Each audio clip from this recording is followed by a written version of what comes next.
Welcome back to another Fabulous channel. I'm JMJ of Books Corner, and today we are here to talk about the 24 books I want to read in 2024. Plus, if you guys don't know, this will be a list I will my 5-star prediction next year from as well. So do let me know which ones you think I could maybe be a 5-star in here. I have a few ideas. Obviously, we'll see what that list ends up happening in January. That being said, let's go ahead and do this. The way this works is the covers will pop up here on the screen with the date that they come out in case you want to put it on your TBR. Down below, there is a shelf that I create every year for the first, I'd say probably until middle of January. It'll only have these 24 books on. I have other books obviously I'm really excited about in the next year, but this is easier for you. So if you click on the shelf down below, if there's anything on here, you can go ahead and directly add it to your TBR list for next year as well. All right, let's go ahead and get started. So before we get started, I also like to mention that I am not someone who likes to know anything about a novel. I don't like to read synopsises. I don't enjoy synopsises. So I only read you the top sentence, like the top paragraph of a good read, or like the blurb, what would be counted as the blurb.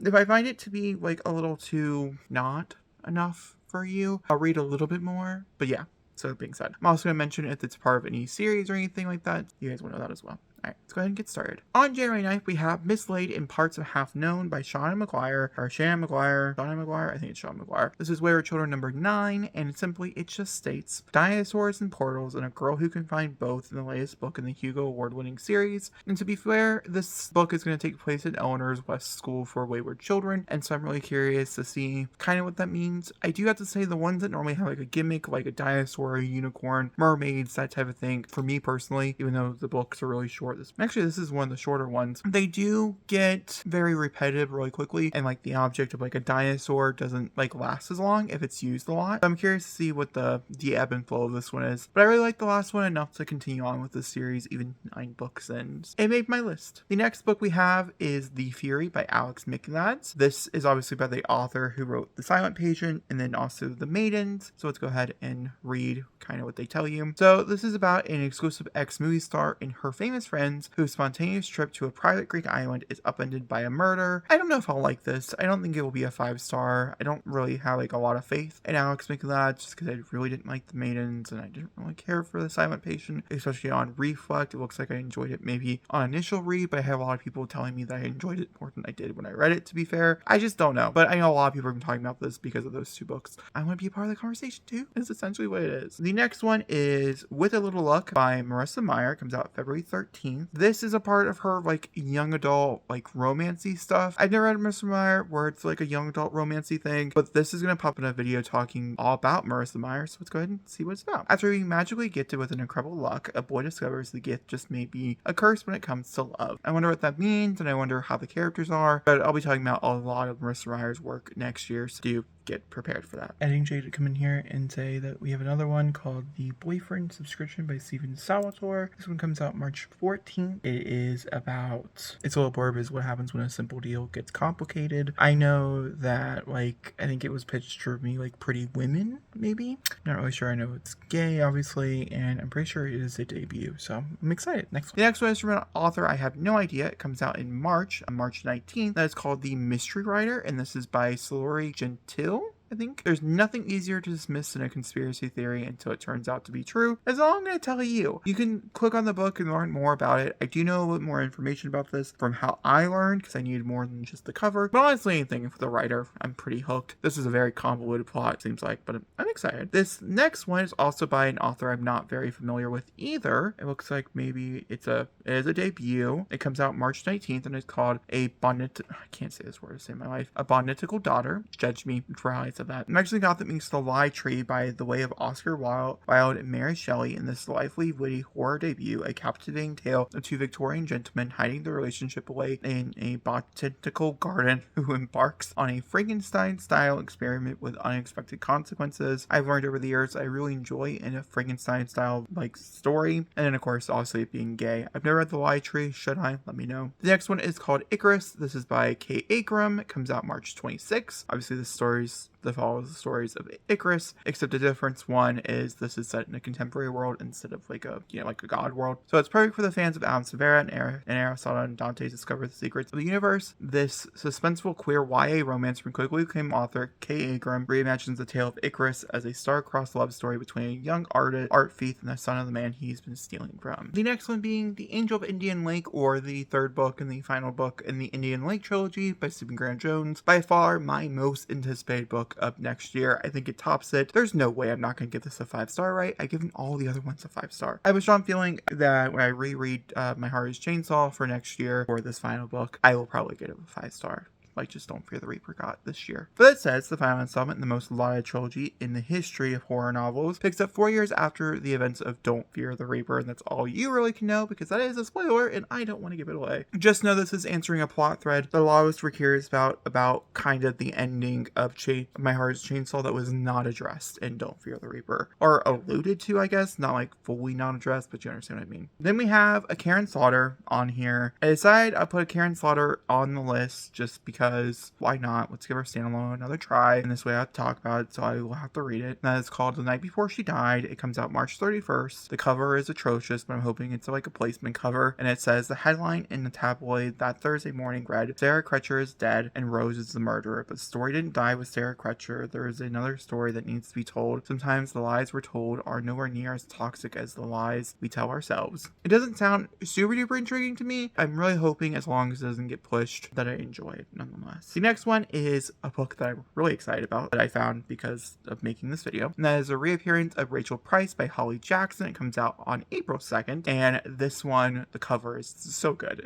This is from the author of the multi-million best-selling A Good Girl's Guide to Murder series and Five Survivor, which is a standalone novel. It comes a new true crime-fueled mystery thriller about a girl determined to uncover the shocking truth about her missing mother while filming a documentary on the unsolved case. I love the mixed media. It's going to be great. Next, I'm not entirely sure if I'm going to enjoy super much, but I'm still looking forward to it, and that is The Familiar by Leigh Bardugo. It comes out April 9th, and it says, from the New York Times bestselling author of Ninth House, Hellbent, and the creator of the Grishaverse series, from the highly anticipated historical fantasy set during the Spanish Golden Age. I do know it's a single novel, and I know it's based on a story that she's very familiar with, and fantasy, I know magic plays a big part, threads of magic and stuff like that. I think I've read the first 10-15 pages of it, and I thought it was pretty good, so I'm looking forward to it, but it's not something that I'm highly anticipating like I was for Hellbent this past year. This next one makes me kind of anxious. It comes out on April 16th, and it's called Immortal Pleasures by V. Castro. I've never read a full novel by V. Castro. I've only read her novella, which also had pleasures, I think, in the title. But either way, this one says, an ancient Aztec vampire roams the modern world in search of vengeance and love in the seductive, dark fantasy from the author of The Haunting of Alejandro. I do think I'm going to pick up The Haunting of Alejandro as well. I kind of get the vibe for this, but I'm hoping this is a very adult, very disturbing, maybe uneasy read. The next one is by an author I've never read from before, and that is One of You by Aaron E. Adams. This comes out on April 23rd, and it states, a mysterious outsider torments two Haitian American sisters, forcing them to confront dark secrets from their family past in the powerful psychological suspense novel from the acclaimed author of Jackal. I was going to read Jackal earlier this year. Don't know if you remember that or not. I still think I might have it over there, and if I do, maybe I'll put it up on my list for the beginning of the new year, because I think Jackal sounds amazing and I really like the opening of it. So this one's definitely on my list for sure. This next one I had to conclude because I'm going to pick up everything from this author, and that is I can't say, as much as I love this author, I'm going to figure out how to say the name. It's called The Dead Cat Tail Assassins, and it states, the dead cat tail assassins are not cats, nor do they have tails, but they are most assuredly dead, which makes me extremely intrigued. And that's all I really need to know. Is a science fantasy type of book, science fiction fantasy, coming out April 23rd. It's a novella. Then we have Funny Story by Emily Henry, an author who I think I will continue to pick up on the regular as new releases do come. This one comes out April 23rd as well, and it's a shimmering, joyful new novel about a pair of opposites with the wrong thing in common. No idea what that means, but I don't want to know more, so I'm excited. Then this next one has a super duper long title. It comes out on April 30th, and it says, every time I go on vacation, someone dies. 10 days, 8 suspects, 6 cities, 5 authors, 3 bodies, 1 church trip to die for. That's enough for me, to be honest with you. I do know it's the first book in a new series, and I know it's about these authors that go on some type of vacation, and I'm looking forward to it. This next one is chosen because of the cover. I ain't gonna lie to you. I have no idea what it's about, so let's go ahead and find out together. It comes out May 7th. It's called Supplication. It's by Nora Abi Nakahoa, and it's a hallucinatory literary horror novel set deeply in the consciousness of a woman exploring a change in a frightening world. I mean, that sounds fine, but the cover is just so good that I will. The next one is by a repeat author as well, which will probably be in my 5-star predictions. I could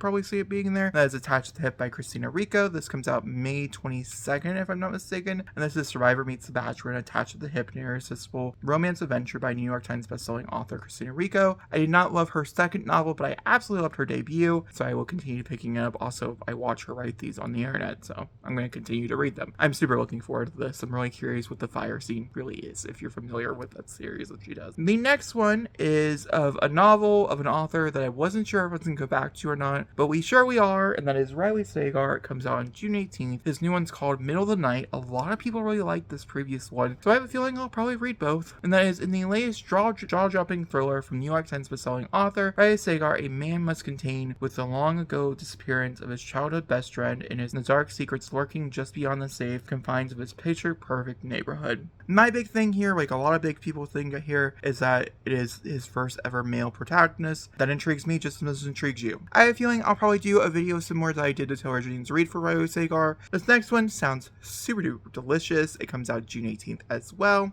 And that is How to Make a Horror Movie and Survive by Craig Deleu. I've never read a Craig Deleu, but if I really like this one, maybe I'll pick up more. And that is from Bram Stoker award-nominated author Craig Deleu comes a darkly humorous horror novel that sees a famous 80s slasher director set out to shoot the most terrifying horror movie ever made using a cult camera that might be, and probably is, demonic. That sounds exactly up my alley. The next one is called Rakesaw. It's by Varja Gendras. I can't pronounce it. It comes out in June 18th as well, and it says Rakesaw is a groundbreaking standalone science fiction epic about two souls bound together from here until the end of time, from the author of The Saint of Bright Doors. I'm not familiar with the book of The Saint of Bright Doors, but there's just something about this being like a gay love story. Hold on yards. I think the cover is kind of cute. It's not my favorite cover in the world, but I am excited to figure out what the actual story is about. The next one is The Pairing by Casey McQuiston. This comes out August 6th. Obviously, this and the final book in the Indian Wake are my top two high and most anticipated books of next year. Casey McQuiston is by far one of my favorite authors of all time. We have the widely anticipated new novel from the author of the best-selling one. It follows a romantic comedy about two bisexuals exes accidentally book the same European food and wine tour and challenge each other in an international hookup competition to prove they are over each other, and they are over each other, right?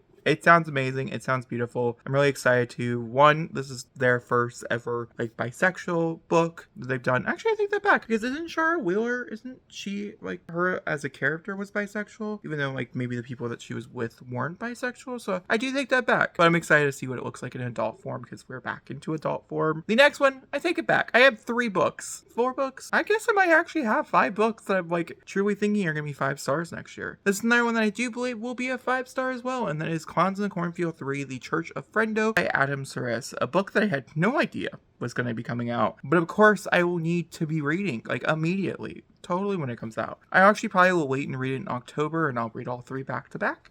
But that's the point. It does come out on August 20th, though. This one is The Thrills and Chills Are Far From Over, and the 3rd novel from the Bram Stoker award-winning and master of scare horror legend Adam Seres. Quinn has just, I don't want to read you what it's about, but do go read this series. I feel like it's niche, but I'm super duper looking forward to it, and the more we read them, the more Friendo can come back, and the more I can continue to enjoy these year after year. That being said, the last book that is on this list is by an author I've never heard of before in my life, and it's called The Night Guest. It comes out in September 3rd. It is by Hinder. Yep, can't say that word. That's okay. It's translated by Mary Robinette Coolho, which just means there's a good chance I probably won't like it. I don't end up liking translated work as much, just because I don't feel like the essence of the original is captured, and you can really tell that in the writing, which is weird. By the way, this is a horror novella. It says The Night Guest is an eerie, ensuring story set in contemporary Rajavir that's sure to keep you awake at night. That's all I really know. I'm not entirely sure what this one's about. I'm not really sure. I can't remember why that one spoke to me, but it sure did. I definitely have at least 4 already picked out that are going to be on this 5-star prediction list, which is super duper exciting. I might throw the Riley Sagar on there one just for funsies, or maybe the Karen Slaughter one, because like Karen Slaughter I've given 5 stars to in the past. That being said, what are you guys' 24 books you have to read in 2024? Let me know in the comments down below. Are any of these books you're looking forward to? Any books in here that you're like, I've never heard of that before, but it sounds really interesting? Or let me know in the comments down below. I'd love to know, and I'll talk to you guys next time. Thank you so much for watching, and goodbye.